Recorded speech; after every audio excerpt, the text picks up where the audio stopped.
that you actually handled the tough questions. You know, you even bring it up yourself, and you've had some of the worst allegations. Look, I've had sex with one woman since the day I met my wife, so I'm very proud of that. I'm not a flirt. I'm not anybody who hugs people. The reason they couldn't successfully go after me is I have nothing to hide. I say, let everything be released. I waive all my right to privacy. Every deposition, every videotape, everything should be out there because they will all prove my innocence because I didn't do it. I had nothing to do with it. No, and I mean, like I said, I think you've had a lot of validity in your claims, but the problem is with the association of Jeffrey Epstein, and you know, with obviously that reputation, that you're fighting an uphill battle. But I want to show, we saw this one clip, and I just want to get your opinion on it. So if we can show that, I want to show Alan this short one and just kind of get your opinion on what this clip is about. Okay. That was in my wife's calendar. My wife scheduled a massage. If you think my wife scheduled a massage with an underage sex slave, and then you'll believe anything. No, other calendar entries. Let me finish. You guys clarified that other calendar entries had a collective. Let me finish. I was a visiting scholar at NYU. My wife had a professional masseuse. We have checks, canceled checks, proving that the massage occurred, when it occurred, who it occurred with. And I've had very, very few massages in my life. One at Jeffrey Epstein's house by a middle-aged woman who gave me a shoulder and neck massage, which I hated. I called up my wife and complained about it immediately. No, I've done nothing wrong. If you want to put me on trial here, you have to give me an opportunity to fully explain. You will not be able to make just charges against me without giving me an opportunity to massage at Jeffrey Epstein's house? Do you know who it was who performed that?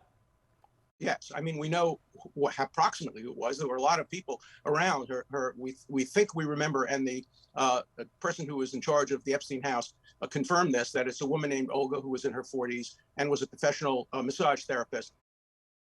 And Alan, I thought you handled that pretty well, but there is, you know, one thing. You admitted to a massage at Jeffrey Epstein's. I mean, that sounds bad in theory. I don't know. I'm just saying, as an attorney, how do we justify that? Because even that clip, you said you didn't get many massages, and then all of a sudden you're at Jeffrey Epstein's having a massage. It just raises red flags to the conspiracy theorists that are watching. Well, my wife had a massage as well, and I was having neck pains, and I was representing Jeffrey Epstein, and he said, oh, you're having neck pains. I have this person. I've had a few massages on my neck and my shoulder, and there's just nothing wrong with that. I did nothing wrong. And I was the one who said I had the massage. I didn't have to say that. It was none of anybody's business. But I have nothing to hide. I wanted it all out there. And if you want to infer from having had a massage for a massage therapist that we have checks for, or that my wife had a massage in Jeffrey Epstein's house, which she did. And by the way, Nobel Prize winners have had massages in Epstein's house. The heads of various companies and universities, it was a very common thing to have massages. Remember, nobody knew that Epstein was doing anything wrong.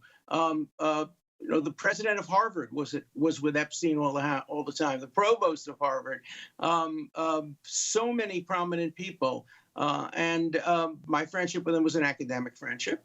And inevitably, when you have a professional relationship with somebody and you spend some time with them, including over their house with your wife, years before there were any allegations against him, and you have a neck pain and there's a professional massage therapist around, you'll get a massage. So I had a neck massage and a shoulder massage. I didn't like it. It was too hard and too rough. And I called my wife and I complained about it. But that's it. And the person who now claimed that I did anything inappropriate has now admitted that she may have a case of mistaken identification. Her lawyer has admitted it.